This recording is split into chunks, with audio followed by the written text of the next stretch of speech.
ایک صاحب سے میں نے کہا کہ جناب وہ 2000 ریال لگ گیا تو کیا کرنا ہے؟ کہنے کوئی مسئلہ نہیں، پاسپورٹ نواں بنوا لو، گنجائش ہے، یعنی ہر شے کا حل ہے۔ اور میں نے کہا یار اب عمرہ کرنے جاتے وقت بھی بندہ دھوکہ دے کے جائے، اللہ کے گھر جاتے وقت بھی اس طرح کی حرکت کرے، کیا حال ہو گیا؟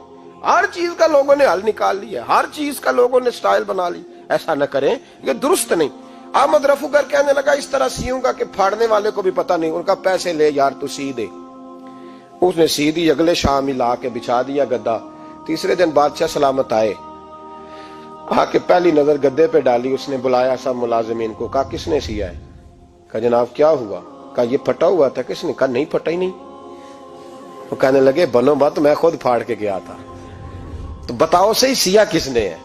کہا جناب آپ پھاڑ کے گئے تھے تو بتایا کیوں نہیں؟ فرمانے لگے اسی لیے تو بتایا نہیں تھا کہ تم خود تحقیق کر لو، بلاؤ بتاؤ سیا کس نے۔ تو بلا لیا، احمد رفو گر آ گیا۔ اس کو جب بلا کے سامنے بادشاہ کھڑا کیا، کہا بھئی تو نے سیا ہے؟ کہنے لگا حضور آپ کے سارے ملازم کٹھے ہو کے آئے تھے، میری غلطی کوئی نہیں۔ کہا نہیں یار تو بڑا کاریگر ہے، میں نے اپنے ہاتھ سے پھاڑا تھا پر مجھے بھی نہیں پتا چل رہا کہاں سے پھٹا تھا۔ اچھا یہ بتا یہ تھیلی جو ہے یہ بھی تو نے سی تھی؟ اس نے کہا جی آپ کے خادم کا ہی کارنامہ ہے، وہ فلانے علاقے کے قاضی صاحب آئے تھے، اس میں سے ہیرے نکال کے تو کھوٹے سکے بھرے تھے، تو مجھے بھی تھوڑا سا حصہ ملا تھا۔ محمود نے سارے گواہ بھی اکٹھے کر لیے، ثبوت بھی اکٹھے کر لیے۔ پھر قاضی کو بلایا، پہلے سارے ثبوت اور گواہ کیس حل کر لیا۔ پھر ہمارے ہاں یہ حال ہوتا ہے کہ مدعی 2-3 ہفتے کے بعد خود ہی ہاتھ باندھ جاتا ہے، کہنا تسی میری جان چھڈو، مجرم پھڑو پاوے نہ پڑھو۔ وہ کہتا ہے مجھے معافی دو، میں رہا۔ ظلم ہے نا، ظلم زیادتی ہے کہ جو بیچارہ اتنے سوال مجرم سے نہیں ہوتے جتنے مدعی سے ہوتے۔ اب یقین کریں اتنے سوالات ہوتے، بیچارہ ہف جاتا ہے۔ یہ طریقہ درست تو نہیں، ایک لٹ گیا اور دوسرا طرح طرح کے سوالوں کے جواب دیتا پھرے بیچارہ۔ سارے ثبوت اکٹھے کر کے قاضی صاحب کو بلایا، تنہائی میں لے جا کے محمود غزنوی نے کہا قاضی صاحب آپ سے غلطی ہو گئی، غریب آدمی تھا، وہ لٹ گیا ہے، اس نے تو بڑی مشکل سے کچھ ہیرے جمع کیے تھے اور اس کی کل کائنات تھی، تو آپ اس کا مال اسے دے دیں، بات ختم۔ قاضی صاحب کہنے لگے آپ مجھ پہ الزام لگا رہے ہیں، سوال ہی نہیں پیدا ہوتا۔ آپ میری داڑھی دیکھیں، آپ میرا اعزاز دیکھیں، دنیا جانتی ہے میں اس کا۔ قاضی صاحب انسان بھول ہی جاتا ہے، بندہ بھول جاتا ہے، غلطی ہوگی، مال نے کہا نہیں سبق۔ کہا میں تنہائی میں پوچھ رہا ہوں، میں اس وقت پوچھ رہا ہوں جب دوسرا موجود کوئی نہیں، آج توبہ کر لے، میں کچھ نہیں کہوں گا، تو میری زبان پہ اعتبار کر، تجھے پتہ ہے میں جو کہتا ہوں اس پہ عمل بھی کرتا ہوں، باز آ جا۔ پر قاضی نے کہا نہیں میری غلطی کوئی نہیں۔ محمود نے پھر بھرے دربار میں بلا لیا، مجمع عام میں۔ مہلت کے دنوں میں جو توبہ کر لے وہ بچ جاتے ہیں، لیکن لوگ رسوائیوں کے دنوں میں پھر واپس لوٹتے ہیں اگلا گھر دیکھ کے، پھر حالات اور طرح کے ہو چکے ہوتے ہیں۔ جب بھرے دربار میں قاضی کو بلایا، بھائی تو مانتا ہے کہ نہیں؟ اس نے کہا نہیں۔ تو کہا بلاؤ احمد رفو گر کو۔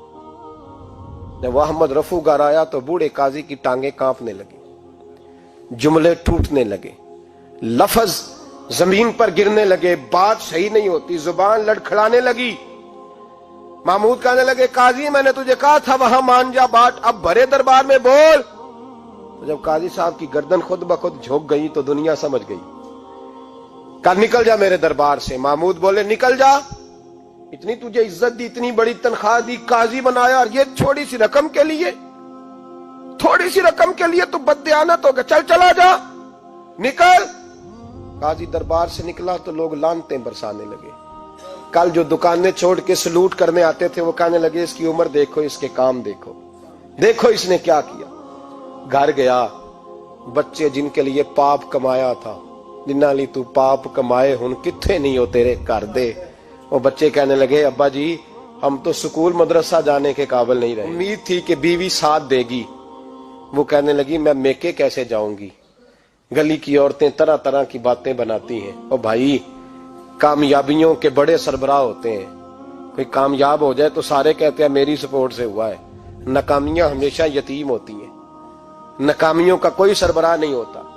جب تک تو قاضی تھا تو بڑے بات تھی، ہر بندہ کہتا تھا رشتہ دار ہے، رسوائی ہو گئی تو وہ تیری آنکھ ہو یا سنگ ملامت کی چبھن، کون پہنچا ہے میرے درد کی گہرائی تک، دور شہرت میں تو یاروں نے کیا یاد بہت، ساتھ آیا نہ کوئی کوچے رسوائی تک۔ اور میاں صاحب کہنے لگے ساری عمر ہی آٹا گد ہے، میں لکھاں کیتے نہیں پیڑے، اب وقت آیا ہی تے محمد بخشا کوئی نہیں ہوں بیٹھا نیڑے، حالات ہی بدل گئے۔ قاضی خاموشی سے اندر چلا گیا، اپنی رسوائی سمیٹ کے بستر پہ لیٹا، نہ روٹی کی بھوک لگی، نہ پانی کی پیاس لگی، نہ نیند آئی، ساری رات تڑپتا رہا۔ سویرے گھر والوں نے دروازہ کھولا تو روح پرواز کر گئی تھی، دنیا چھوڑ گیا۔ حضرت ابو نور علیہ رحمہ بولے، فرمانے لگے یاد رکھو کبھی بددیانتی نہ کرنا، کبھی۔ یہ تو محمود غزنوی کی عدالت تھی، قیامت میں رب کریم کی عدالت لگے گی۔ اور فرمایا وہاں تو گواہی دینے والا احمد رفو گر تھا، قیامت میں تو تمہارے اپنے ہاتھ پیر گواہیاں دیں گے، ہمارا اپنا وجود گواہی دے گا۔ اور فرمایا یہاں تو لانتے دنیا دار برساتے تھے، وہاں فرشتے ہوں گے۔ اور قاضی کو تو موت آ گئی تھی، قیامت میں تو دوبارہ موت بھی کوئی نہیں آئے گی، وہاں تو رہنا ہے اور سہنا ہے۔ بددیانتی معاشرے میں، اتنی بددیانتی ہر جگہ۔ اس معاشرے کا بھی کچھ بنے گا جہاں دوائی بھی خالص نہ ملے، جہاں دوائی میں بھی بددیانتی ہو۔ لوگ اپنے بچے کو آکسفورڈ یونیورسٹی میں پڑھانے کے لیے غریبوں کے بچوں کے رگوں میں جو دوائی اتارے وہ بھی 2 نمبر۔ اتنا بڑا بھی کو بددیانت معاشرہ ہوتا ہے کہ لوگ یہاں تک دھندا کریں، یہاں تک کہ لوگ لوگوں کی زندگیوں سے کھیل جائیں اور ہمیں احساس تک نہ ہو کہ کوئی مر جائے گا، کوئی ڈوب جائے گا، کیا بنے گا۔ اور جس نے وہ اپنی رجسٹر کی دوائی کی، اس نے 2-4 لاکھ روپیہ لیا اور اس نے یہ نہیں سوچا کتنے انسان میری وجہ سے مریں گے۔